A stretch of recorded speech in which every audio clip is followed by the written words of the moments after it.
Good morning, everyone. It's Tess, and today is tip 269. And I thought I would talk about using the garden as a metaphor for making changes in life, only because it's come up quite a few times over the past year and a half. Doc V talks about it a lot in his talks. And in one of the group coaching with Chris Nagle, Dr. Ron Eccles actually used it as a metaphor also. So I just thought I'd kind of talk about that today because I thought it was really interesting and it pops up for me a lot. And Ron Eccles kind of talked about, and this is something Doc V always talks about too, is that everything starts with a seed. So this is about changing and about expanding our comfort circle, trying to grow, hence the garden reference, but it just kind of, everything starts with a seed. It's that idea that we're all putting goals together, and how do we get from that point of putting the goals together to actually put them into action. And I kind of liked how Dr. Ron Eccles put it together too as a whole talk, and it is something Doc V has talked about a lot too. And we all know everything starts from a seed, and as things grow and we increase the things that we plant as seeds to improve our lives. Hi Ying, good to see you. We know as we plant our garden and we watch it grow and we nurture it, we can kind of think of that as our comfort circle, and we're nurturing and growing and expanding that. And it is just kind of interesting that multiple self-help coaching individuals have come up with the same analogy or the same metaphor. And kind of what they've all talked about is that we have to be careful what seeds we plant. The seeds that we plant are going to determine what our harvest is, or what our comfort circle is, and how big that circle is going to be. Like Ron Eccles kind of talked about seeds coming in many different forms, and he actually gave examples of positive seeds and negative seeds, but he used them as words that relate to us expanding our journey. So some positive seeds for us would be ideas and dreams and goals, hopes and happiness, joy and love. Those are our positive seeds that help us to make our comfort circle bigger. Then there's negative seeds, and those are the negative seeds, and you can almost consider them the emotions. You know, our positive emotions are those things that give us happiness, joy, and love. And you can see that happiness, joy, and love are actually considered seeds in his list. But ideas, dreams, and goals make you feel happy, joyful, and full of love. So those are good seeds. The negative seeds are negative emotions: revenge, theft, murder, adultery, addictions, lies, hate. So those are all like the negative emotions. So it's even, you can equate it back to the what Doc V says: intellect high, emotions low; emotions high, intellect low. So it's kind of interesting how when you start looking at all these coaching, you can see links between all of them. And it just kind of supports that we do have to do the work, and we have to be careful what we're thinking as we do the work. So again, we all know that we want to expand that comfort circle. We want to make it huge. We want to watch it grow. We want to plant beautiful seeds that will bring us amazing gifts down the road. The best ways to do that are to seek the teachers, like Doc V says, and mentors, and reading books and YouTube videos and watching how we spend our spare time. Are we moving forward in our life, or are we moving back? Are we coasting, or are we actively pursuing something more? So it is that, what kind of seeds are we letting in? What are we nurturing? Where are we headed? It does talk about, Dr. Ron Eccles talked about that you need to remember that you have to take action, and Doc V will say that a lot too. It is an act of faith that you're headed in the right direction, but like we all know, if we plant something and we watch it and we nurture it, we can kind of feel when it's going astray. And as Doc V says, if you're moving forward, then you adjust your aim and you keep moving forward. So it is kind of interesting when you look at it that way. And when I can see that multiple talks are all kind of leading in the same direction, it just gives more confidence in the journey. So we know we need to take action. We know we need to plant the seed. We know to be careful about what type of seed we're planting. And whenever we have a need for something, or a change or a desire, that's going to be a need to plant a new seed. So we'll have to be careful and determine what is the new seed that will help us move in the direction of where we want to go.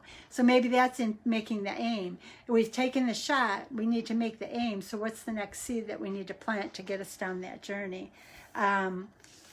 we know that we're going to see wonderful things if we just plant the right seeds. Even if it's off a little bit, it'll get us more in the direction of where we need to go and help us identify what might be missing. So if we, and this is Dr. Ron Eccles, if you sow a thought, you reap an act. If you sow an act, you reap a habit. Oh, cat ears. I love cat ears. And if you sow a habit, you reap a character. And if you sow a character, you reap a destiny. And I thought that was a beautiful saying. And again, that was Dr. Ron Eccles. We know that we want our mind will eventually manifest the things that we think about a lot, which is back to why Doc B always tells us about be careful, guard the door of your mind, which is Jim Rohn. See, all these people all interchange together, but guard the door of your mind, protect your garden, be careful and evaluate the seeds. Are you planting the right seed for the need that you have right now? And are you nurturing that seed and moving forward? Dr. Ron Eccles kind of referred to, if we plant the wrong seed, we want to grab it early because it's easier to grab that sapling and uproot it and plant the right thing before letting that sapling take a hold, because the bigger that sapling becomes into a tree, the harder it is to get rid of. And we all know that, and kind of what he was referencing is our habits. Are we spending any time at all on self-improvement in the evening, or on helping our weight loss journey, or are we sitting in front of the television mindlessly? And maybe that's where that word mindfulness comes into play all the time.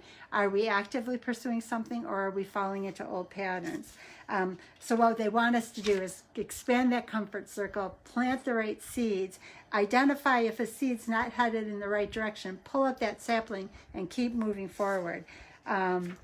If we fix it earlier, it gets there faster. It also kind of talks about the things that we kind of plant, other people in our lives benefit from. It's like, if you think about it, in the world, there are people that are planting the seeds of roads, and those roads are things that we all drive on. So everything we do to better ourselves betters people that we encounter in our life. So there are somebody who prepares roads. We all benefit from that. There are people that prepare foods. We all benefit from that. My phone wants to run out of juice. There are people that are teaching, and we benefit from the teaching. And there are smartphones. Somebody created those smartphones that we're all benefiting from. So what it's kind of saying is, there may be a family history where we weren't moving forward, but if it's our desire to kind of take it next level, well, hi Liz, how are you? So I haven't seen her in a long time. But if you're seeking to kind of improve your life and to move forward, you want to be a chain breaker. And again, this is Dr. Ron Eccles talking about how if we want to move up in our lives and change our life and bring ourselves forward, he almost equates self-improvement to a garden. We want to be careful what we plant. We want to nurture it. We want to watch it grow. As we identify that something's not working, grab that sapling fast. Are we sitting in front of the TV not moving forward? Grab that sapling, pull it out, plant a seed that'll help you move in the direction you want to go. Expand that comfort circle and look for the ways to improve. We know part of the journey is in thinking more positive than negative. We'll get further on the journey if we're thinking about ideas, dreams, goals, love, joy, and happiness than if we're shifting to that negative side of theft, murder, negative thoughts, unhappiness, despair. So I thought it was great because Doc B and Dr. Ron Eccles all refer to the garden, and the garden is kind of our lives and how we're going to move forward. Dr. Ron Eccles also talked about the seeds you sow in your mind will eventually manifest themselves into the destiny and the direction of your life. So it's kind of the same thing as a garden, because I have been gardening this past couple of years. You are kind of always evaluating, is there a new location for soil? Is there a better seed to use? What am I going to use it for down the road? But it's the same thing with our weight loss journey. And it just kind of, it caught my attention that so many people are using the garden as a metaphor or an example for making changes in our lives. we do all have family histories. We might have to break some habits. But what I'm even noticing in myself is as I make changes in my life, those around me are making changes also. And I like continuing to be on this journey. I like being at this point and knowing that my journey is still moving forward in a positive direction. And it has taken a lot of steps, but they're baby steps that I take every single day. I can't win this journey if I don't address something small every day. But the lesson for me this time is it's something small.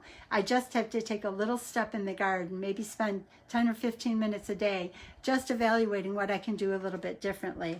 And that's how I'm going to win this journey long term, so that I don't have to revisit or redo what I've already done in this past 5 years. I want this to be forever. So in order to be forever, I have to stay engaged. And I appreciate you guys listening and supporting me in this journey. I do bring myself live, and I do it through Doc V's encouragement, but I do it as an accountability. If I'm putting myself out there, then I got to be behaving. So I hope you guys have a beautiful, amazing day. Thank you for listening. And let's create the most amazing gardens and the most amazing lives. Thank you so much. And Liz, it was so good to see you. I miss you. I miss those times we got together. So I'll see everybody soon, and thank you.